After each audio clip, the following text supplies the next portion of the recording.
तो पिछले लेक्चर में मैंने आपको पढ़ाया था सीओए के बारे में, जहां हमने पढ़ा था आर्किटेक्चर क्या होता है, ऑर्गेनाइजेशन क्या होता है। उसके बाद हमने पढ़ा था बसेस क्या होते हैं और फंक्शन के बेसिस पे कितने टाइप के बसेस होते हैं। ना आगे अब हम पढ़ने वाले हैं टाइप ऑफ बसेस, जिसमें दो टाइप के बसेस होते हैं। पहला डेडिकेटेड बस होता है, दूसरा मल्टीप्लेक्स बस होता है।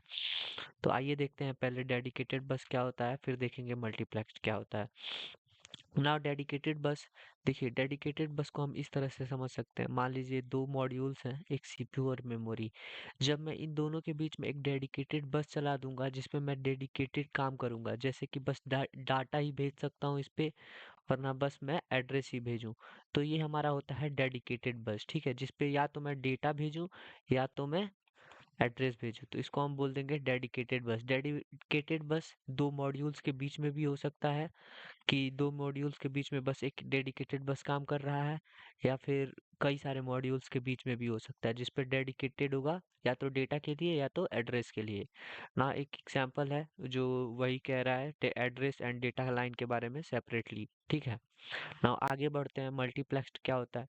देखिए मल्टीप्लेक्स्ड पे एक ही बस लाइन पे हम जब एड्रेस भी भेजें और डेटा भी भेजें तो उसको हम बोलेंगे मल्टीप्लेक्स्ड।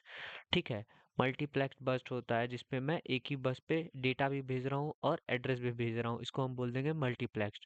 नाउ आगे बढ़ते हैं। At the beginning of a data transferring, example है ये देख लीजिए। At the beginning of the data transferring the address is placed on the bus and the address valid line is activated. जब हम address line पे address डालेंगे तो address valid line active हो जाएगी, उसके बाद जिसके थ्रू एड्रेस मेमोरी के पास जाएगा और मेमोरी से डेटा फेच करके बस पे डालेगा, जिससे वो अब डेटा बस की तरह बिहेव करेगी। नाउ यहाँ देखिए, the address is then be removed from the bus and then the same bus are used for subsequent read और write data transfer. This is known as time multiplexing. और इसको हम time multiplexing बोलते हैं जब मैं उस पे एड्रेस हटा के उस पे रीड और राइट करने के लिए डेटा ट्रांसफर करूंगा। ये सारी चीजें जो सब सब सीक्वेंस करा होते हैं, उन सारी चीजों को हम बोलते हैं मल्टीप्लेक्स। ना अब हम आगे बढ़ते हैं। अब हम पढ़ेंगे बस आर्बिट्रेशन। बस आर्बिट्रेशन क्या होता है उसको पढ़ते हैं। जब मोर देन वन मॉड्यूल में need control of the bus, जब एक से ज्यादा मॉड्यूल को किसी भी बस की नीड होती है, जैसे मान लीजिए एक सिंगल बस है, सिंगल बस ही होती है जिसपे मोर देन वन मॉड्यूल को नीड है कि मैं एक्सेस करूं, ये इसको नीड है कि मैं एक्सेस करूं, वहां काम आता है बस आर्बिट्रेशन। क्योंकि एक टाइम पे बहुत सारे मॉड्यूल एक बस को एक्सेस नहीं कर सकते। ठीक है, इससे सारी चीजें आपस में कोलाइड हो जाएंगी, एरर थ्रो करेगा, रन ही नहीं करेगा कुछ भी। ठीक है, तो वही सारी चीजें हैं। इन सारी चीजों को, प्रॉब्लम्स को रिजॉल्व करने के लिए हम बस आर्बिट्रेशन पढ़ते हैं। एग्जाम्पल दिया हुआ है, IO modules may need to read or write directly to memory without reading the data from the processor। यह वही कहने का मतलब है, मान लीजिए कि बहुत सारे मेमोरी है, एक बस है जिसपे मेमोरी से डेटा ट्रांसफर होता है सीपीयू के लिए, लेकिन वो चाहता है कि यहाँ से एक्सेस करे डायरेक्ट इनपुट आउटपुट से, तो वो एक्सेस प्रोवाइड कर देगा इनपुट आउटपुट को, जहाँ से डायरेक्ट इनपुट से डेटा लेके और आउटपुट से डेटा आउटपुट में देता देगा। इस तरह से हम बस का एक्सेस मेमोरी से हटा के आउटपुट इनपुट पे दे सकते हैं। तो यही सारी चीजें हैं। The process by which the multiple request are recognise and giving priority to the one of them is called arbitration. तो वही कहने का मतलब है, बहुत सारी रिक्वेस्ट आने पे जिसकी भी प्रायोरिटी सबसे हाई होगी उसको बस की एक्सेस को प्रोवाइड किया जाएगा। इसमें भी दो टाइप की आर्बिट्रेशन होती है, एक सेंट्रलाइज्ड होता है, दूसरा डिसेंट्रलाइज होता है। इसको हम लोकलाइज भी बोल सकते हैं और डिस्ट्रीब्यूटिव भी बोल सकते हैं। सेंट्रलाइज क्या होता है? In centralise schema signal single hardware device refer to a bus control. Centralise में क्या होता है, एक सिंगल डिवाइस के पास सारा बस का कंट्रोल होता है और इसी से सारे मॉड्यूल जुड़े होते हैं। ए बी सी जितने भी मॉड्यूल होंगे, सारे मॉड्यूल इसी बस से जुड़े होंगे, और ये सिंगल कंट्रोल एक डिवाइस के डिवाइस कह सकते हैं या फिर मॉड्यूल कह सकते हैं जिसके पास है, यही सबको कंट्रोल प्रोवाइड करेगा। या तो इसको प्रोवाइड करे या तो इसको प्रोवाइड करे, किसी को भी यही कंट्रोल प्रोवाइड करेगा, तो इसको बोलते हैं सेंट्रलाइज्ड। ठीक है, नाउ डिस्ट्रीब्यूटिव क्या होता है? डिस्ट्रीब्यूटिव में कुछ भी सेंट्रलाइज नहीं होता है। यहाँ पे सारे बसेस के पास अपना लॉजिक होता है, अपने अपने एक्सेसिबल डिसीजन होते हैं, ठीक है, इसको हम बोलते हैं डिसेंट्रलाइज या डिस्ट्रीब्यूटिव, ठीक है। तो ये सारी चीजें हैं, इन सारी चीजों को आप लोग देख लीजिएगा कैसे क्या है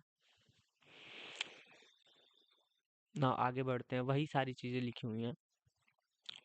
इन दोनों मेथड्स का यूज किया जाता है डिवाइसेस को एक्सेस देने के लिए, प्रोवाइड करने के लिए, वही सारी चीजें यहाँ लिखी हुई हैं। आप लोग एक बार पढ़ लीजिएगा। अभी हमने पीछे पढ़ा सेंट्रलाइज डिसेंट्रलाइज क्या होता है, बस टाइप। अभी तक हमने पढ़ा सेंट्रलाइज एंड डिसेंट्रलाइज एट्रीब्यूशन क्या होता है, और दोनों एट्रीब्यूशन कैसे हेल्प करते हैं किसी भी मॉड्यूल को उनको बस प्रोवाइड करने में, ठीक है, प्रायोरिटी के हिसाब से ना। इसमें सबसे इंपॉर्टेंट अब पढ़ना पड़ेगा हमें टाइमिंग के बारे में, क्योंकि जब भी हम किसी बस को अलोकेट करते हैं किसी मॉड्यूल को, तो वहाँ पे सबसे इंपॉर्टेंट आता है कि कब तक उसको एलोकेट करना है। तो वहाँ पे दो चीज़ें होती हैं टाइमिंग में भी। एक होता है सिंक्रोनस टाइमिंग, दूसरी होती है एसिंक्रोनस टाइमिंग। सिंक्रोनस टाइमिंग क्या होती है, ये क्लॉक के ऊपर डिपेंड करती है। जब भी हम किसी बस को अलोकेट करते हैं किसी मॉड्यूल को, तो वहाँ पे एक क्लॉक एक्टिवेट हो जाती है जो सब सीक्वेंसली एक के बाद एक 0 और 1 को ट्रांसमिट करती रहती है। उसके लिए एक अलग से लाइन रहती है जिसको हम बोलते हैं क्लॉक लाइन, जिसपे हम 0 और 1 को परफॉर्म करते रहते हैं, और एक इस तरह से उसका क्लॉक साइकिल बनता रहता है।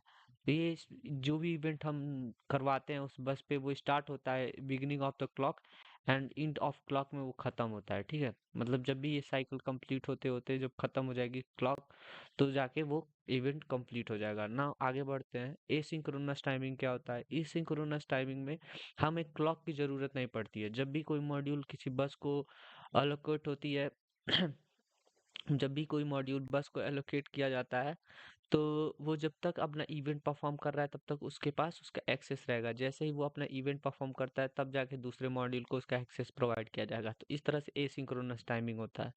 दोनों डिफिनीशन आप लोग अच्छे से पढ़ लीजिए एक बार ना। आइए पढ़ते हैं बस एट्रीब्यूशन टेक्निक। यहाँ तीन तरह की टेक्निक्स होती हैं।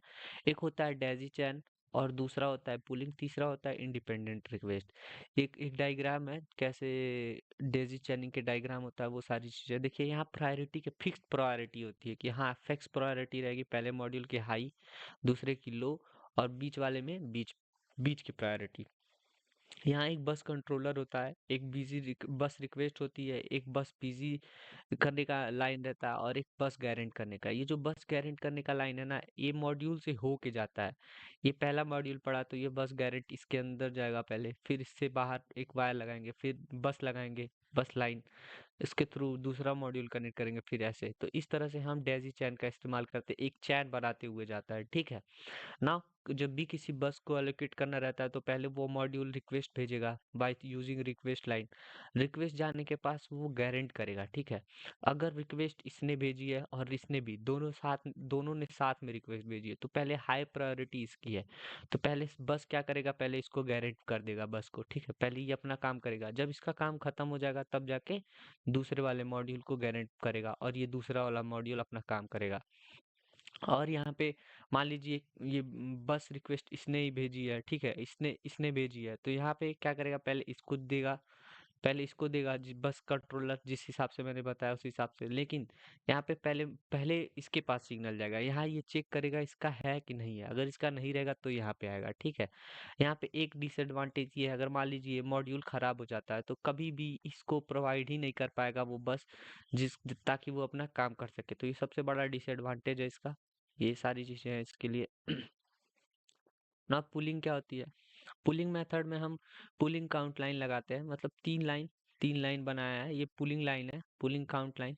जब भी किसी बस को उसको एक्सेस चाहिए बस का, तो वो रिक्वेस्ट भेजेगा बस कंट्रोलर के पास, और बस कंट्रोलर के पास जैसे ही रिक्वेस्ट जाएगा, वो पुलिंग लाइन पे एक कमांड, मतलब एक सिग्नल जनरेट कर देगा 0001, ठीक है। जैसे 001 कर देगा, 001 मॉड्यूल के हिसाब से कैसे उसको डिफाइन किया गया है, ठीक है। मान लीजिए इसके लिए 000 प्रोवाइड कर दिया, तो ये 00 पे जाके इसको एक्टिव कर देगा और ये बिजी कर देगा बस को, और बिजी करने के बाद ये सारा अपना काम करेगा इस पे। यहाँ पे एक चीज मैं भूल गया बताना, यहाँ पे जब भी रिक्वेस्ट भेजेगा मॉड्यूल और बस गारंट जब करेगा, तो उससे पहले एक बस पे एक सिग्नल जाएगा बिजी बस पे, जो बस को बिजी कर देगा, ताकि ये सारे मॉड्यूल्स फिर इस पे सिग्नल ना भेज सके। तो ये बस को बिजी कर देगा, उसके बाद से ये सारा काम अपना स्टार्ट करेगा, ठीक है ना। आगे बढ़ते हैं। इसको मैं बता रहा था। तो यहाँ पे क्या होता है, जब रिक्वेस्ट आता है बस कंट्रोलर के पास, तो बस कंट्रोलर क्या करता है, पोलिंग करता है, मतलब पोल जनरेट करता है। भाई जिसका पोल सबसे हाई, जिसको चाहिए प्रायोरिटी, यहाँ सबसे जब प्रायोरिटी के हिसाब से यहाँ नहीं होता, पोलिंग के हिसाब से जिसका भी पोलिंग मैच करेगा सबसे हाई पोलिंग, उसको मिल जाएगा बस। यहाँ बस रिक्वेस्ट, बस बिजी कर देगा यहाँ पे बस रिक्वेस्ट के बाद। जब इसको पोलिंग मिल गया, मैच कर गया पोलिंग इसकी, तो फिर ये बस बिजी कर देगा और ये अपना सारा काम कर लेगा ना। इंडिपेंडेंट, इंडिपेंडेंट में आप इंडिपेंडेंट से समझ सकते हैं कि ये सारे बस बस को आपस में ही इंडिपेंडेंटली एक्सेस करेंगे। मतलब इसमें अगर इसकी प्रायोरिटी हाई है, इसकी भी प्रायोरिटी हाई है, इसकी भी प्रायोरिटी हाई है, और सारे ने मॉड्यूल्स को रिक्वेस्ट डाल दिया है, मुझे बस चाहिए, मुझे बस चाहिए, मुझे बस चाहिए, तो ये सारे आपस में ही कोऑर्डिनेट करके जिसको सबसे ज़्यादा ज़रूरी रहेगा उसको काम करवाएंगे। मान लीजिए प्रायोरिटी इसकी हाई है, इसकी लो है, इस काम का प्रायोरिटी इस मॉड्यूल की ज़रूरत है पहले, तो अभी इसको एलोकेट कर दिया जाएगा। मान लीजिए इसकी प्रायोरिटी हाई है तो इसको एलोकेट कर दिया जाएगा। तो कहने का मतलब ये है कि ये नहीं प्रोवाइड करेगा किसी को भी प्रायोरिटी, ना पोलिंग के थ्रू, ना ये हाई प्रायोरिटी के हिसाब से। जो पहले लगा है उसकी हाई प्रायोरिटी होगी, जो लास्ट लगा है उसकी लो प्रायोरिटी होगी। ऐसा कुछ नहीं होगा यहाँ पे, आपस में ही जिसकी सबसे हाई प्रायोरिटी होगी उस हिसाब से वो बस को गारंट कर देगा। यहाँ बस गारंट और बस रिक्वेस्ट दो चैन होते हैं, दो लाइंस होते हैं जिसके थ्रू ये कम्युनिकेट करता है ना। उसके बाद मान लीजिए बस बस रिक्वेस्ट भेजा, तो ये क्या करेगा, बस इसको गारंट कर देगा, ठीक है। उसके बाद सारे बस पे अपना काम कर लेगा, जो भी इसको करना होगा। ये ना अभी तक जो मैंने डायग्राम में आप सबको पढ़ाया है वो सारी चीज़ें यहाँ पे थ्योरेटिकली भी लिखी हुई हैं, इनको भी एक बार पढ़ लेते हैं। The request of the bus, the request of the bus can be placed by any module connected. जो भी रिक्वेस्ट है वो जो बस पे सारे जो मॉड्यूल्स कनेक्टेड है उनमें से कोई भी मॉड्यूल इस पे रिक्वेस्ट भेज सकता है। The bus controller grant the bus only to the first module connected. जो भी, जैसे एक बस जो था उस पे जो भी फर्स्ट मॉड्यूल कनेक्टेड था, इसकी हाई प्रायोरिटी है, इसकी लो प्रायोरिटी है, तो अगर इसने पहले इन दोनों ने साथ ही में भेजा फिर भी इसको पहले गारंट करेगा। If the modules who has a need grant bus to have not requested, the bus will be forwarded the guarantee to the next module। जो बस है, जब इस पे मॉड्यूल जो बहुत सारे कनेक्टेड है, अगर इसने रिक्वेस्ट नहीं भेजा है तो पहले तो इधर जाएगा सारा गारंट, फिर अगर चेक करेगा यहाँ इसको इसने रिक्वेस्ट नहीं किया तो आगे फॉरवर्ड हो जाएगा दूसरे मॉड्यूल को, फिर अगर दूसरे ने किया है तो दूसरे को एक्सेस मिल जाएगा, नहीं तो फिर फॉरवर्ड हो जाएगा तीसरे को। तो इस तरह से काम करता है। नाउ आगे बढ़ते हैं। If the modules who is having the grant want to use bus, make the busy signal set. तो जो बिजी बस था उस पे हम बिजी का सिग्नल भेज देते हैं, उसके बाद उसको बिजी कर देते हैं, ठीक है। एंड यूज द बस, और उसको यूज करते हैं। After the using bus the module unset the busy signal. उसके बाद जो काम होता है उसको करने के बाद उसको अनसेट कर देते हैं ताकि फिर से दूसरे मॉड्यूल से उसको यूज कर सकें। नाउ पुलिंग, पुलिंग क्या होता है, पुलिंग मेथड जो भी मैंने आपको पीछे पढ़ा है अब उसको पढ़ते हैं। ना पुलिंग मेथड में जो number of count line pulling count line होते हैं वो n होते हैं, और नंबर ऑफ मॉड्यूल्स 2 पे पावर n से कनेक्ट करे जा सकते हैं। और वही सेम रिक्वेस्ट करने का उस पे मेथड होता है, जो भी रिक्वेस्ट भेजेगा उस हिसाब से पोल जनरेट करेगा। 2 पे पावर 1 सीक्वेंस में पोल जनरेट कर सकते हैं क्योंकि 8 मॉड्यूल उससे कनेक्ट होंगे। और सिग्नल पोल काउंट पे पोल सिग्नल जनरेट करने के बाद जिससे भी कनेक्ट करना है पोलिंग के थ्रू कनेक्ट कर देगा, ठीक है ना। Priority set by the bus controller, जो प्रायोरिटी होती है वो सेट बाय कंट्रोल बस, जो बस कंट्रोलर होता है उसके थ्रू प्रायोरिटी को सेट किया जाता है। It is time consuming method, जो होता है ना ये टाइम कंज्यूमिंग मेथड है, क्योंकि पहले बस कंट्रोलर प्रायोरिटी सेट करेगा, उसके बाद से पूलिंग जाएगा, पूलिंग के हिसाब से जितने रिक्वेस्ट भेजा है उसको, तो इसमें भी सारी चीज़ों में पूलिंग में मैचिंग में और बस कंट्रोलर को लोकेट करने में बहुत सारा टाइमिंग वेस्ट होता है।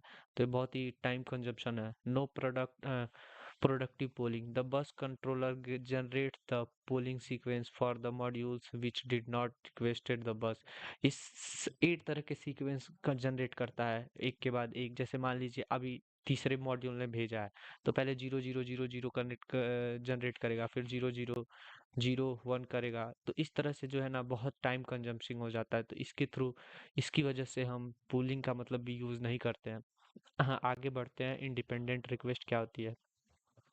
In this request, every modules has the connected to the bus controller by separating bus garant and bus request. तो हमने देखा था पिछले डायग्राम में जो मैंने आपको पढ़ाया था कि जो भी बस होती है ना उसके जो मॉड्यूल्स कनेक्टेड होते हैं उनका अलग बस गारंट और अलग बस रिक्वेस्ट लाइन होता है। तो वही चीज़ें यहाँ पे लिखी हुई हैं। Individual modules can request to the bus controller by its own bus request and line, and the bus controller can grant the bus to the modules which has request for the bus। और जिसने भी request किया है उसको बस को गारंट करने के लिए वो सेपरेटली एक गारंट लाइन पे उसको सिग्नल भेज दे रहा है जिसने भी रिक्वेस्ट भेजा है। तो इससे ये थोड़ा फास्टर हो जा रहा है और बेटर परफॉर्मेंस दे रहा है। But but this methods increase the cost of the system. देखिए जब बहुत सारे मॉड्यूल के लिए उनका अलग एक बस गारंट और बस रिक्वेस्ट चलाएंगे लाइन, तो उसमें बहुत सारे कॉस्ट आने वाले हैं। तो कॉस्टली तो होता है पर ये बेटर परफॉर्मेंस देता है क्योंकि उसको पता है कि किस मॉड्यूल ने बस रिक्वेस्ट भेजा है तो उसी का ही गारंट भेजता है, ना कि सबको गारंट भेजेगा पोलिंग मेथड की तरह और या फिर डैजिंग की तरह सबको भेजे, एक ही को भेजेगा पर सबसे होके जाएगा, जिससे मैच करेगा उसको दे देगा। तो ये परफॉर्मेंस में उसकी बेटर हो जाता है और कॉस्ट तो लगेगा ही जब हम ज़्यादा उसमें वायरिंग करेंगे बसेस को बनाएंगे तो। हाँ, अब हम अगले वीडियो में पढ़ेंगे बस एंड मेमोरी ट्रांसफ़र और आगे रजिस्टर्स के बारे में पढ़ेंगे। तो मिलते हैं अगले लेक्चर में, तब तक के लिए बाय। और ज़्यादा से ज़्यादा लाइक सब्सक्राइब एंड शेयर करें। अगर अच्छा लगे तो कमेंट करके बताइए, और अगर आपको और भी इंटरेस्टिंग सब्जेक्ट्स या फिर टॉपिक्स के बारे में वीडियो चाहिए तो उसके बारे में भी मुझे कमेंट करके कमेंट सेक्शन में बताइए। Thank you. Goodbye everyone.